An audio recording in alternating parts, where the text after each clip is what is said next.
Bismillahirrahmanirrahim və bihi nəstəin. Allahumma salli ala Muhammed və ali Muhammed. Salamun aleykum və rəhmətullah. Hər vaxtınız xeyir olsun. Dərsimiz Quranda Allah-şünaslılıqla bağlıdır. Bugünkü dərsimiz sonuncu dərsdir. Əlbəttə, kitabın təqribən 2/3 hissəsini və ya hətta ola bilər yarı hissəsini desəm daha yaxşı olar. Yarıdan çox hissəsini siz əzizlərə təqdim etdik, bəhslərini dedik. Müəyyən hissəsi qaldı. İnşallah əgər imkan olsa, Ramazandan, mübarək Ramazan ayından sonra bu bəhsləri davam etdirərik. Biz gəlib bu məsələyə çatdıq ki, insanın yaranışında hədəf nədir? Və qeyd etdik ki, bir dənə sual var. O suala cavab verək, digər hədəflərə işarə eləyəcək. Birinci hədəf bu idi ki, insan imtahan olunsun. Sual budur ki, Allah Təbarək və Teala ümumiyyətlə nə üçün insanları imtihana çəkir? Bunun səbəbi nədir? Fəlsəfəsi nədir? Yəni Allah Təbarək və Teala bilmir. Xeyr, məqsəd nədir? Müxtəlif cavablar verilə bilər buna, amma ən gözəl cavab budur. Məqsəd budur ki, Allah Təbarək və Teala ki, imtihan üçün şərait yaradır və insan imtihan verir. Bununla insanın batinində olan o istedadlar üzə çıxır. Əgər insan imtihan verməsə, imtihanla üzləşməsə, o istedadlar yatıb qalacaq və insan kamilliyə çata bilməyəcək. Deyək ki, məsələn, bir nəfər şücaətlidir. Amma mən bunun şücaətini görməmişəm. Nə olur? Məsələn, cihad məsələsi ortaya gəlir və bunun şücaəti üzə çıxır. Bir nəfər şəxs doğru danışandır, doğru danışmaq və filan, ta o kamilliyə çatsın və o zəif nöqtələrini düzəltsin. O, deyək ki, güclü nöqtələrinə, deyək ki, yönlərinə daha önəm versin, ta kamilliyə çatsın. Şərait yaradır insanda ki, bu istedadlar üzə çıxsın. Buna görə imtihan baş verir. İndi isə gələk digər səbəblərə. Çünki, axı, Quran-ı Kərimdə nə üçün bu sualı verirlər? Bu sualı ona görə verirlər ki, axı, Allah Teala bilmir. Bəli, Allah Teala bilir. Sadəcə istedadlar üzə çıxmalıdır, ona görə. Digər ayələrdən istifadə olunur. Bu ikinci hədəfdir. Yaranışın hədəfi ibadətdir və bəndəçilikdir. Quran-ı Kərimdə oxuyuruq. Və ən yəbuduni, mənə ibadət edin, hədə sıratun müstəqim. Doğru yol budur. Yəni, ibadəti doğru yol hesab edib, Allaha aparan yol hesab edib. Və ya, məsələn, digər ayələrdə ayədən istifadə edirik, buyurur, وَمَا خَلَقْتُ الْجِنَّ وَالْإِنْسَ إِلَّا لِيَعْبُدُونَ. Biz cin və insi mənə ibadət etsinlər deyə, yəni cinlər və insanları mənə ibadət etsinlər deyə yaratdım. İbadət olur hədəf. Burada iki dənə izah var. Bir sadə izahdır ki, ibadət edək, yəni namaz qılaq, oruç tutaq, xumus verək, zəkat verək, nə bilim, sədəqə və digər xidmətlər, bunlar hamısı ibadətdir də. Bu bir mənasıdır. Təbii ki, belə olsa, bu ibadət hədəf deyil, əsl hədəf deyil. Yaxşı, mən namaz qıldım, niyə namaz qılım? Oruç tutum, niyə oruç tutum? Məlumdur ki, o sual bitmir. Dedi ki, əsl hədəfdə nə olur? Əsl hədəfdə sual dayanır. Daha sual verə bilməzsən. Gərək deyəsən ki, ibadət elə ki, Allahla qovuşasan. Kəmala çatasan, olur kəmal. Yəni, kəmal da ki, insanın kamilliyi nədədir? Allaha qovuşmaqdadır.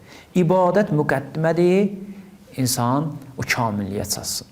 Bu bir izahdır. Bir də dəqiq burada izah var ki, Əllamə Təbatabai bu məsələ aydınlıq gətirib ki, elə bu ayə əsl hədəfi demək istəyir. Əsl hədəf nədir? Əsl hədəf Allah Təbarək və Teala'ya qul olmaqdır, bəndəlik etməkdir. Bəndəlik də iki yerdə, iki cəhətdən özünü göstərir. Bir əməli baxımdan insan bəndə olur, bir də nəzəri baxımdan bəndə olur ki, yəni o qovuşmaq ki, dərk edir, Allah Təbarək və Teala'nın huzurunu dərk edir. Hər yerdə, məsələn, o bölgülər var idi, bütün feillərdə Allahdır, bütün sifətlərdə Allahdır, zatda hər şey Allahdır. Bu dərkə çatır. Bu da ibadətdir. İbadət sadəcə o əməl deyil, ibadəti iki hissəyə bölür. Əgər belə olsa, o zaman əsl hədəf olacaq. Bəziləri isə qeyd etdiyim kimi ayrırlar bunu. Ona görə də, məsələn, Ustad mərhum İsbah yazdı, ayırıb bunu. Deyir ki, ibadət əsl hədəf ola bilməz. İbadət əslində müqəddimədir. Nə üçün? Əsl hədəf budur. Əsl hədəf Allah Təbarək və Teala'nın rəhmətindən istifadə etməkdir. Allah Təbarək və Teala'ya qovuşmaqdır. Əsl hədəf budur. Quran-ı Kərimdə oxuyuruq. Əlbəttə, bəzi ayələrdə var ki, biz insanları cəhənnəm üçün yaratmışıq. Məsələn, bu ayəyə baxın. وَلَقَدْ ذَرَانَ Biz dolduracaq لِcəhənnəmə cəhənnəm üçün. Kimi dolduracaq?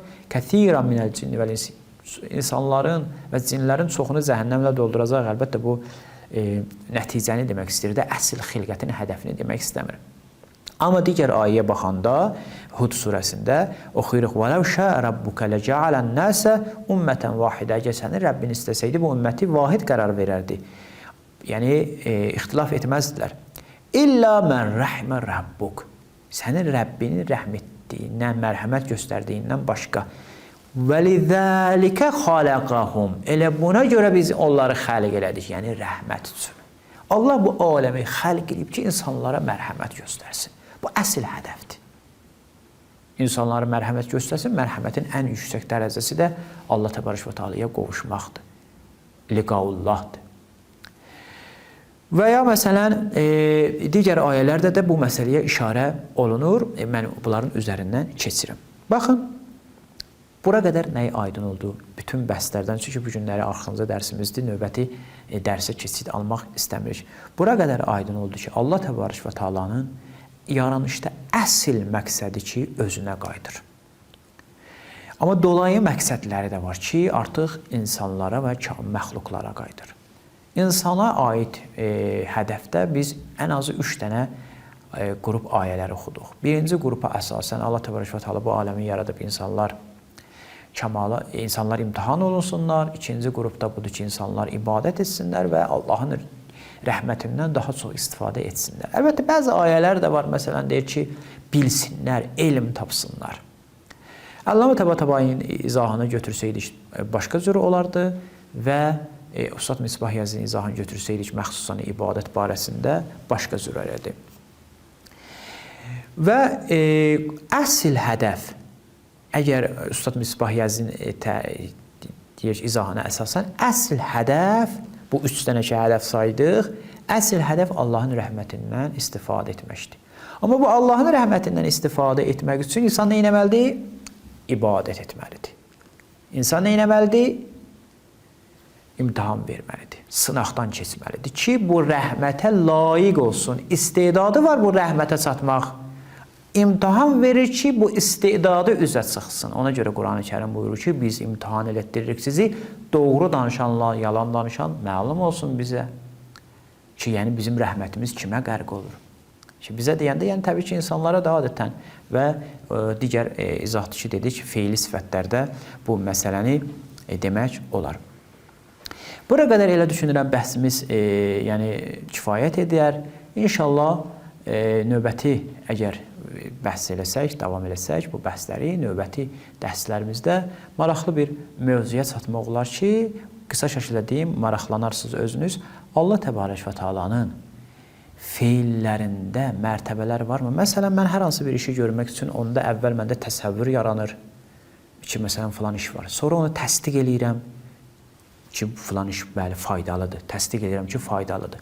Daha sonra onda şövq yaranır məndə, meyl yaranır məndə. Daha sonra iradə gəlir ortaya və iradəm də başlayır məsələn məni hərəkətə gətirməyə. Görəsən Allah təbarək və teala'nın feillərində bu mərtəbələr varmı? Əvvəl elm olsun, sonra məşiyyət olsun, sonra iradə olsun, sonra məsələn deyək ki, müəyyən bir şeyləri hərəkətə gətirsin. Bu dəqiq, çox dəqiq, yəni bu bəhslərimizin içindəki bəziləri çox dəqiq idi. Bu da çox dəqiq bəhslərdən biridir ki, Quran-ı Kərimdən bunu çıxarış etmək olar. Amma insanda olduğu kimi deyil.